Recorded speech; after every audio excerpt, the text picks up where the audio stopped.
जय हिंद। Welcome to Vrinda classes. आज से हम एक नई सीरीज स्टार्ट करने जा रहे हैं और जैसा कि आपको दिख रहा होगा एनसीईआरटी 6 to 12 की ये उसके लिए इंट्रो क्लासेस है जिसमें आपको कैसे पढ़ाया जाएगा सब कुछ इसी क्लास में बता दिया जाएगा आपको। और ये जो क्लास है ये आपकी वीडियो की प्लेलिस्ट में मिलेगी।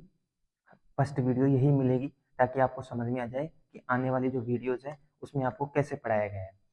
कुछ पॉइंट है जो इसमें आपको साफ साफ दिख रहे हैं कि हम आपको लाइन टू लाइन एक्सप्लेनेशन करेंगे, लाइन टू लाइन सब्जेक्ट जो आपकी बुक है उससे लाइन टू लाइन पढ़ाएंगे। उसके अलावा हम आपको बेसिक से पढ़ाएंगे और एक्स्ट्रा जो क्वेश्चंस हैं वो आपको डिस्कशन करेंगे आपके साथ। ठीक है। और बाकी और इसके अलावा जो जो है मैं आपको इसी क्लास में आपको कंप्लीटली बता देता हूँ। तो सबसे पहली चीज, अब तक आप कैसे पढ़ते हुए आ रहे हैं? सबसे पहले पॉइंट तो यही है कि अब तक आप पढ़ते हुए कैसे आए हैं क्लास को। हम्म सबसे पहले जब आप 6 क्लास में थे या स्कूल में कोई से भी क्लास में थे तो अधिकतर क्या होता है कि टीचर आपको रीडिंग करवा देता है सब्जेक्ट की। अब स्टार्टिंग से जब रीडिंग करवाते हैं तो बेस नहीं बन पाता। बेस का मतलब है कि जो 6 क्लास में आपको एक छोटे से तौर पे समझ जाना चाहिए आप उसको 12th क्लास में 10th क्लास में नहीं समझ पा रहे, यहाँ तक कि आप कंपटीशन के एग्जाम की तैयारी करते टाइम भी नहीं समझ पा रहे। अभी देखा होगा आपने कि यूपीएससी या किसी भी सिविल की तैयारी करने के लिए आपको एनसीईआरटी पढ़ने के लिए बोला जाता है। क्यों? क्योंकि एनसीईआरटी हमने उस टाइम पढ़ी ही नहीं, हमने पढ़ी नहीं या फिर पता नहीं टीचर ने हमको पढ़ाया नहीं। तो सबसे पहले पॉइंट तो आपको रीडिंग करवा दी जाती है। यहाँ तक कि कई स्कूलों में तो टीचर एक बच्चे को खड़ा कर देता है एसएस के लिए, और सब्जेक्ट तो सर समझा देते हैं लेकिन एसएस के लिए एक टीचर एक स्टूडेंट को खड़ा कर देगा, वो एकदम रीडिंग कर देगा कंप्लीटली, और उसके बाद उसके क्वेश्चन आंसर सोल्व किए और चलो बच्चे उसको रट लेते हैं, उस क्लास में तो पास हो जाते हैं।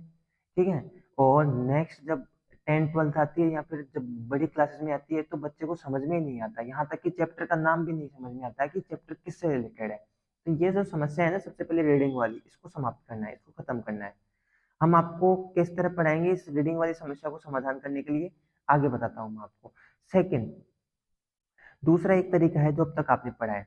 कई बार क्या करते हैं कि जो क्लास के जो इम्पोर्टेंट चीजें हैं, नोट्स वगैरह है, जो इम्पोर्टेंट चीजें लाइन में से हेडलाइन करके हाईलाइट करके टीचर उसको पीपीटी के माध्यम से पढ़ा देता है, उसको पीपीटी के माध्यम से पढ़ा देता है इम्पोर्टेंट बात को। अब छोटी क्लास का जो बच्चा है, 10th 12th का बच्चा है, अभी उसको नहीं समझ में आया कि आप उसमें से आपने 3 लाइन उठाई है, सबसे पहले तो यही कंफ्यूजन रहेगा कि आपने इन 3 लाइनों को क्यों उठाया पूरे पैराग्राफ में से।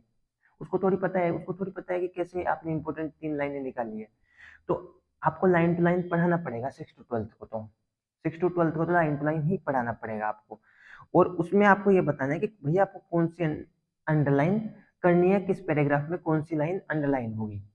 तो ये जो समस्या है, जो अब तक आपके सामने पढ़ने में ये समस्या आई है, हम उसको सोल्व करने जा रहे हैं। और इन क्लासेस में आपको उन सारी समस्याओं का समाधान मिल जाएगा। सबसे पहले मैंने आपको एक बात बताई थी कि हम भी आपको लाइन टू लाइन ही पढ़ाएंगे, लेकिन हमारा तरीका क्या रहेगा लाइन टू लाइन में। जैसे मैं आपको एक एग्जांपल के तौर पे बताता हूँ कि ये आपकी 6th क्लास का जो एसएस सब्जेक्ट है उसका इंडेक्स पेज है, और एक पैराग्राफ लिया मैंने कोई सा भी छोटा सा।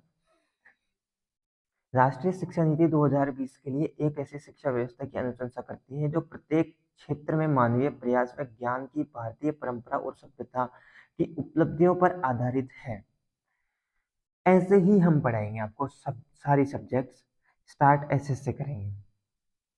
अब आप बोलोगे कि इसमें और स्कूल में क्या डिफरेंट रहा? डिफरेंट ये रहा कि टीचर यहाँ से पैराग्राफ स्टार्ट करता है, यहाँ पैराग्राफ खत्म किया, नेक्स्ट पैराग्राफ यहाँ से स्टार्ट किया, यहाँ से खत्म किया। अब 6th क्लास के बच्चे को तो इसमें जो कठिन वर्ड आते हैं ना वो भी समझ में नहीं आते। रियल बात तो ये है कि उसको जैसे इस क्लास में कुछ कठिन शब्द आए हैं, जैसे मान लो सभ्यता क्या होती है, परंपरा क्या होती है, ठीक है, अनुशंसा का मतलब क्या होता है। ऐसे जो कठिन वर्ड आएंगे जब तक ये समझ में नहीं आएंगे ना तब तक पैराग्राफ समझ में नहीं आएगा। तो जो ये वर्ड है ना, इनको हम आपको यही क्लास में ही इनका सॉल्यूशन करवाएंगे आपको। इन वर्ड का, इन कठिन वर्ड का सॉल्यूशन करवाएंगे आपको। पैराग्राफ का पूरा मतलब तो समझाया जाएगा कि पैराग्राफ क्या कहना चाह रहा है। अब जो सबसे पहले ही वर्ड है, अधिकतर बच्चों को पूछ लो अमुक क्या होता है, उनको ये भी नहीं पता। अधिकतर बच्चों को अमुक क्या है ये भी नहीं पता।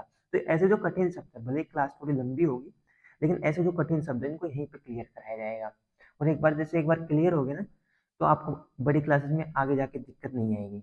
हाँ, जो 6th क्लास का बच्चा है उसको ये नहीं है कि 10th का लेवल बताया जाएगा, नहीं, उसको 6th का ही लेवल पढ़ाया जाएगा, 12th को 12th का। अब 12th वाला अगर 6th का पढ़ रहा है ना, तो आप खुद को होशियार ना समझे, क्योंकि आपकी स्थिति अगर 6th को कंप्लीट पढ़ आती होती आपको, आपने 6th को सही पढ़ा होता, तो आपको पढ़ने की जरूरत नहीं पड़ती। तो कुछ ऐसे बच्चे होते हैं जो बोर्ड क्लासेस में चले जाते हैं, हमारी शिक्षा व्यवस्था एजुकेशन पॉलिसी की फेलियर की वजह से, कि वो बोर्ड क्लास तक तो पहुंच जाते हैं बिना फेल होने की वजह से, लेकिन वहां पे जाके कुछ समझ में आता नहीं है। तो एक तो आपको पैराग्राफ का कंप्लीट सॉल्यूशन बता दिया जाएगा, ठीक है। एक आपको जो ये कठिन शब्द है इनका सॉल्यूशन बता दिया जाएगा। इसके अलावा अब आती है बात अंडरलाइन करने की। तो जो अंडरलाइन की है, हम आपको साथ के साथ आपको पेंसिल लेके बैठनी है और आपकी बुक लेके बैठनी है आपको, ठीक है। आपको आपकी बुक और पेंसिल लेके बैठनी है और साथ के साथ आपको उस बात को अंडरलाइन करना है कि भैया यहाँ से लेके यहाँ तक आप इसको अंडरलाइन कर लीजिए। तो इसका सोल्यूशन भी यही होएगा। अब आते हैं क्वेश्चंस पे, जो एक्स्ट्रा क्वेश्चंस होंगे। अब चैप्टर के लास्ट में आपने देखा होगा क्वेश्चंस होते हैं, क्वेश्चन आंसर होता है चैप्टर के लास्ट में। आपको उनसे पढ़ने से ही पार नहीं पड़ेगी, उनसे नहीं।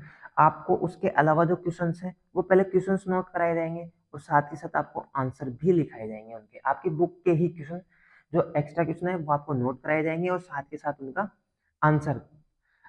अब इन सब का रिजल्ट क्या आएगा, इतना करने के बाद आपको क्या रिजल्ट आएगा, आपका रिजल्ट पास फेल और रिजल्ट नहीं।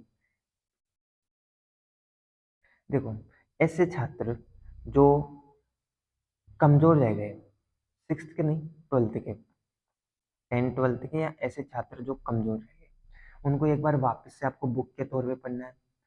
तो उन छात्रों के लिए जो 6th से पढ़ना चाहते हैं वापस, वो पढ़ सकते हैं। जो 6th क्लास के बच्चे हैं उनको भी एकदम बेसिक लेवल से उनके हिसाब से ही बताया जाएगा, रीडिंग नहीं करवाई जाएगी। इसका रिजल्ट के तहत इसमें क्या होगा कि अब आपको रटना नहीं पड़ेगा, क्योंकि ये ऐसी विषय है कि आप इसके जो बड़े बड़े पैराग्राफ हैं उनको रट नहीं सकते हो, इनको आप रट नहीं सकते हो, कहाँ तक रटोगे। तो ये जो रटने की समस्या है ना आपकी, ये समाधान इसका सॉल्यूशन हो जाएगा।